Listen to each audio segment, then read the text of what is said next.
Christian Pulisic really seems to enjoy playing against Mexico, scoring 3 of the United States' last 5 goals against El Tri. He has 4 career goals against them. That's just 2 shy of Landon Donovan's 6, which is the all-time mark, by the way. Welcome back, everybody. Good to have you with us still. I'm trying to find the... Oh, there you are. Hello, there's the camera. Kate, Clint, Jesse, and Charlie here with you. All the way up there, see, it took me a second to find it, with all the bright lights that are beaming into Clint's eyeballs. That's you that says that, not me. You've been complaining about all evening. Let's talk about the US and the tactics and the way they'll approach this game, because correct me if I'm wrong, Jesse, but I think one of the things that you thought was an issue was Thursday with they just didn't seem to manage to hold shape well enough. Yeah, I think that it'll be important for them to keep their tactical discipline, right? And I felt like against Jamaica, they got a little bit out of whack. So on this play, what you see at the start is Timothy Weah has leaned over to the left. So now there's a little bit of overload there. And now you see there's a big hole in the middle, and it's not good for either combination play or for counter pressing and protecting the counter, right? So we try to get over and create a little bit of a moment again where we create a little bit of a rotation. We come inside, and now when we lose these balls, there's big spaces in our midfield. If we leave that open for Mexico, they will be able to exploit that much better, much better than Jamaica did. Here's another one where we get into a little bit of the build-up phase. You see that the fullbacks aren't really in the picture. Robinson's way up high on the right.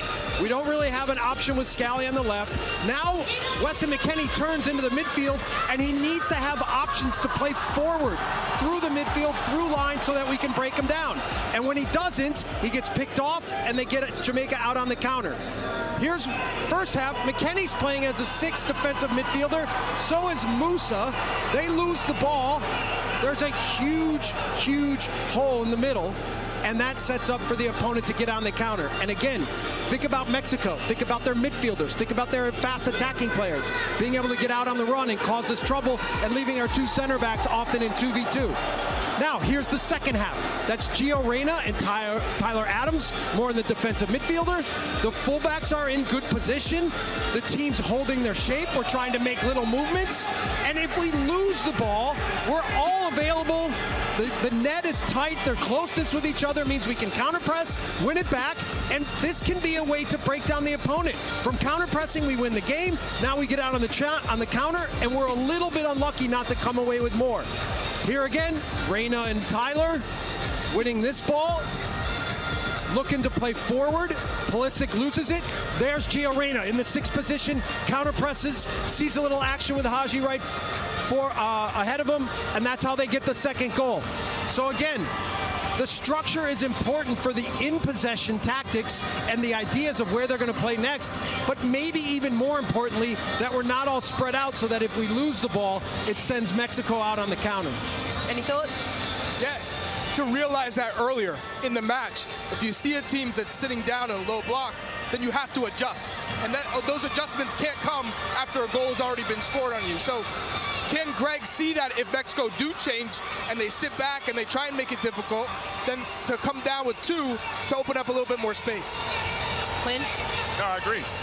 You know, it's a situation when you have 2 6s, when you break down, you're in better position to avoid the counter.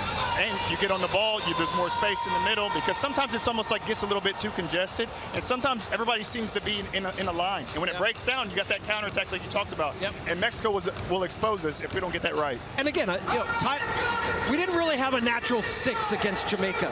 Tyler will play, he'll anchor the midfield that way, and I think it will also, his way of circulating the ball and finding the right guys at the right time should mean that guys can be a little bit more patient.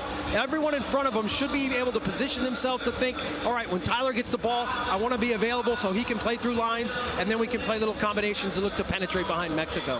Can we talk about Gio Reyna? Because boy, did he look like a classy player on Thursday on the field against Jamaica. Yeah, for sure. I mean, Gio and Haji right for me were the men of the match, but at the same time, my complaint with Gio has never been what his quality is on the ball. It's whether he's getting play consistent week in and week out, and what he does on the other side of the ball. But here, he always has that ability to create, to find those passes. He's not scared. Takes a little bit of a bad touch here, doesn't panic. And look, good ball over for Haji Wright, who almost gets the goal that we need. I mean, he's always creating, and he's looking to play forward. Sometimes you talk about people, they only want to play side to side and back. Look, outside of the foot, plays the ball. Haji Wright with a little hezzy with the defender, and being able to have that composure to finish. That's what you need. You talk about finish, we don't have enough of it. But for me, this is the best play I've seen from Gio in the game. Because look, he's starting to do this now. Win 50-50 challenges. And the more that he can do that and be dangerous on both sides of the ball, the better his future is going to be. And what a finish for Haji Wright. When you're in form, things seem to work out for you. And that worked out for him with that first bad touch. And he could play in the tightest of windows. He can find those seams, which is so incredible. And Haji Wright, he's had a lot of success with Coventry playing on the left side. Now he's playing as the 9. So hold-up play, his movement. Confidence is confidence. You get in front of goal, you feel that he's going to put it away. But now the timing, being at the 9, is much different than playing on the left wing. For me, Gio is the one player that's comfortable playing in tight spaces, not afraid when there's pressure coming, can move with the ball in an elegant way to make a little bit of space for himself. And then obviously the timing he has for the last pass is really special. So that can provide, that's going to be something that we're going to need again tonight, and I think he can really provide that for us. So is Gio Reyna now another Christian Pulisic from back when Christian Pulisic was at Chelsea, where it just doesn't matter whether you're getting that regular playing time?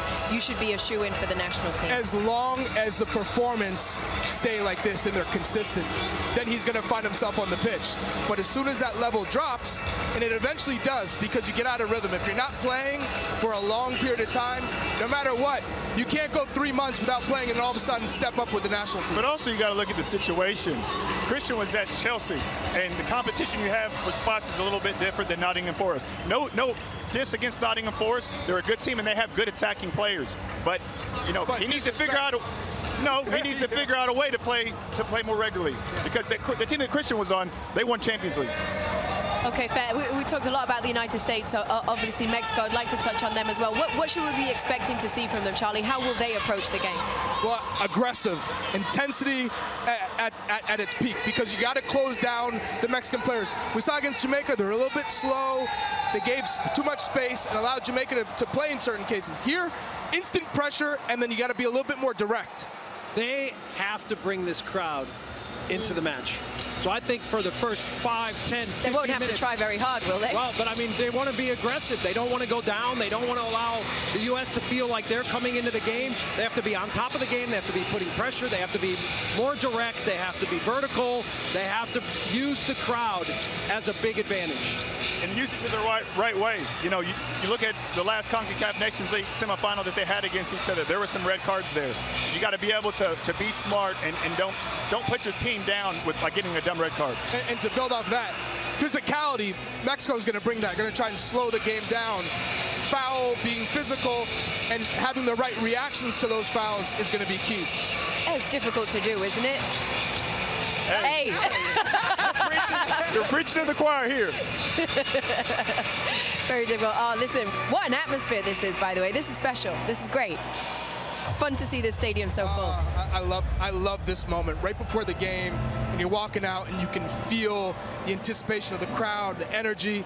That's what it's about. Yes, sir. All right, well, we are just moments away now from kickoff here in Dallas. For those of you who are watching on the Golazo Network, reminder for you guys that game coverage of Mexico versus the U.S. continues, but it continues over on Paramount Plus, so make sure you switch over right after this short break. We'll be right back. See you in a second.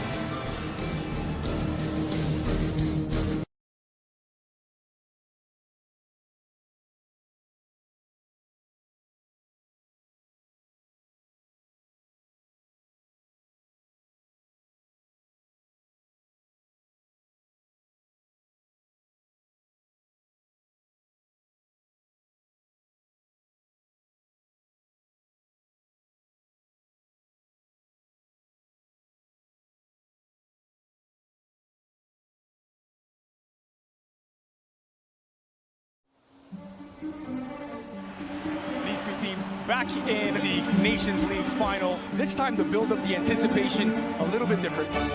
It is as big as it gets in our corner of the world, USA and Mexico. Everyone knows US-Mexico is as good as it gets, as big as it gets. So when you're in that locker room, it's like, oh, this is a real one. I have to come out and be ready. You cannot be scared. go, man. Hey, we're not the underdogs here anymore. So let's go out there and let's make a statement. Let's go. Come on, boys. On 3, USA. 1, 2, 3, USA! Pulisic buries it in the upper 90. This is a crash course in CONCACAF. What a chance it is to Mexico! Ariel Antuna. Pulisic back post. He's got a second. Pulisic 2, Mexico 0. It's like a boxing match. 12th round. Who has more heart? That's a red card straight out of the pocket. Haji Wright is in. Haji Wright with the go-ahead goal. And on the chip, Orbelin Pineda. There is a new power dynamic at the top of CONCACAF. It's the final showdown between the USA and Mexico. Very warm welcome back, everybody, to AT&T Stadium. What a fantastic atmosphere.